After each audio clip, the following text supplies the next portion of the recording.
Kasus kebakaran di Kabupaten Maros, Sulawesi Selatan meningkat. Tercatat 112 kasus kebakaran terjadi hingga Januari hingga Agustus 2026. Jumlah tersebut meningkat pesat jika dibandingkan sepanjang tahun 2025 yang hanya 81 kasus kebakaran. Tingginya kasus kebakaran dipengaruhi akibat kekeringan disertai fenomena El Nino yang melanda tahun ini. Kasih Sarpras dan Informasi Damkarmat Maros M. Ilham Halimsyah mengatakan objek yang paling banyak terbakar adalah lahan.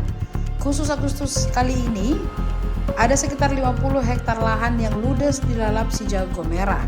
Kemudian disusul objek lainnya seperti rumah, kendaraan, kabel, gardu, dan trafo listrik, warung, toko, dan juga masjid. Mantan Lurah Hasanuddin itu menyebut terdapat 4 korban jiwa dari total kejadian kebakaran yang terjadi.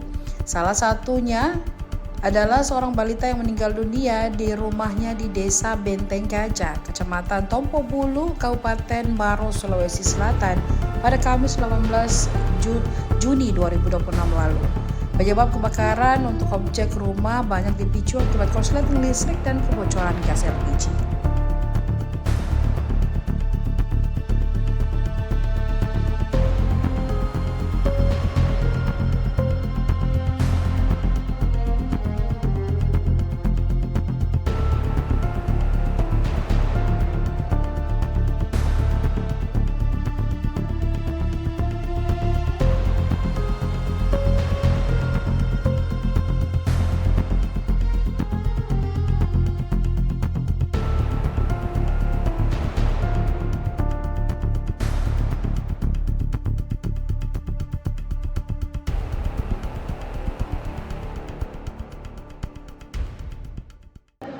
Assalamualaikum warahmatullahi wabarakatuh.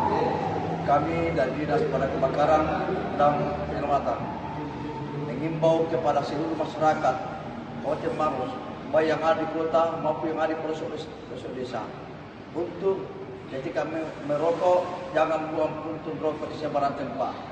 Ketika meninggalkan rumah, padamkan, matikan api atau kompor gas yang ada di rumah. Ada apa di rumah, di gedung, atau di tempat-tempat kerja. Mohon menjadi perhatian. Terima kasih. Assalamualaikum warahmatullahi wabarakatuh. Download Tribun X sekarang. Menghadirkan lokal menjadi Indonesia.